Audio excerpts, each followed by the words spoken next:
James Riddle Hoffa, born February 14, 1913, disappeared July 30, 1975, declared dead July 30, 1982, was an American labor union leader who served as the president of the International Brotherhood of Teamsters, IBT, from 1957 until 1971.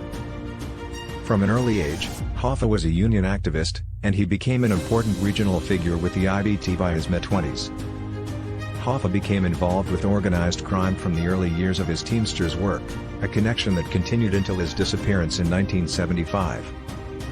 As a result of Hoffa's work with other union leaders to consolidate local union trucker groups into regional sections and then into a national body, which Hoffa ultimately completed over 2 decades, membership grew to 170,000 members by 1936, and 3 years later, there were 420,000. Hoffa played a major role in the union's skillful use of quickie strikes, secondary boycotts, and other means of leveraging union strength at one company, then to move to organize workers, and finally to win contract demands at other companies. For Hoffa to unify and expand trucking unions, he had to make accommodations and arrangements with many gangsters, beginning in the Detroit area. Hoffa worked to defend the Teamsters from raids by other unions, including the Congress of Industrial Organizations, and he extended the Teamsters' influence in the Midwest from the late 1930s to the late 1940s. Meanwhile, Hoffa obtained a deferment from military service in World War II by successfully making a case for his union leadership skills being of more value to the nation by keeping freight running smoothly to assist the war effort. At the 1952 IBT convention in Los Angeles, Hoffa was selected as national vice president by incoming President Dave Beck, the successor to Daniel J. Hoffa had quelled an internal revolt against Tobin by securing Central States regional support for Beck at the convention. Hoffa was re-elected without opposition to a third 5-year term as president of the IBT, despite having been convicted of jury tampering and mail fraud in court verdicts that were stayed pending review on appeal. Kennedy was elected president in 1960, he appointed his younger brother Robert as Attorney General. Robert Kennedy had been frustrated in earlier attempts to convict Hoffa, while working as counsel to the McClellan Subcommittee. Hoffa faced immense resistance to his re-establishment of power from many corners and had lost much of his earlier support even in the Detroit area.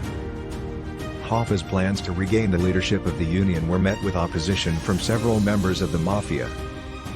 One of them was Anthony Provenzano, who had been a Teamsters local leader in New Jersey and a national vice president of the Union during Hoffa's second term as its president.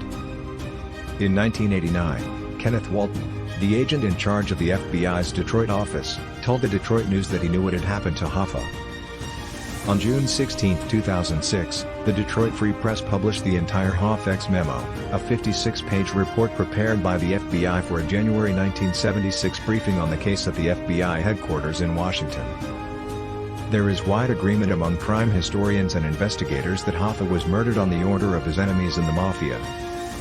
In discussing potential motives, both the 1976 Hoffa's memo and scholarship prior to its release focus on Mafia opposition to Hoffa's plans to regain the Teamsters' leadership and the threat Hoffa posed to the Mafia's control over the Union's pension fund.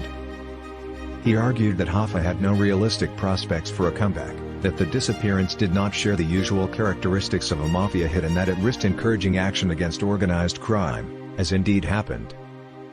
Sloan said that the most common theory of FBI investigators was that Russell Bufalino was the mob boss who ordered the murder, and Salvatore "Sally Bugs" Brigaglio, his brother Gabriel Brigaglio, Thomas Andretta and Charles "Chucky" O'Brien were the men who lured Hoffa away from the restaurant. The theory is that O'Brien was used as an unwitting dupe to lure Hoffa away, because Hoffa was suspicious of Provenzano and would not have entered the car unless there was a familiar figure present. In the book I Heard You Paint Houses, Frank the Irishman Sheeran and the Closing of the Case on Jimmy Hoffa, 2004, author Charles Brandt writes that Frank Sheeran, an alleged professional killer for the mob and a longtime friend of Hoffa, confessed to killing him. According to the book, Sheeran claims O'Brien drove him, Hoffa, and fellow mobster Sal Brigaglio to a house in Detroit, where he shot Hoffa twice in the back of the head. In January 2013, the reputed gangster Tony Zarelli implied that Hoffa was originally buried in a shallow grave, with a plan to move his remains later to a second location. Zarelli said the plans were abandoned and Hoffa's remains lay in a field in northern Oakland County, Michigan, not far from the restaurant in which he had been last seen. Both were New Jersey Teamsters and reputed Genovese crime family mob associates. In an April 2019 interview with DJ Plot, the former Colombo crime family capo Michael Franzese stated that he was certain that Hoffa's disappearance had been mob-related, that he was aware of the location of Hoffa's body and of the identity of his shooter, and had tapes that revealed details of his disappearance. Thanks for watching. Don't forget to like, share and subscribe.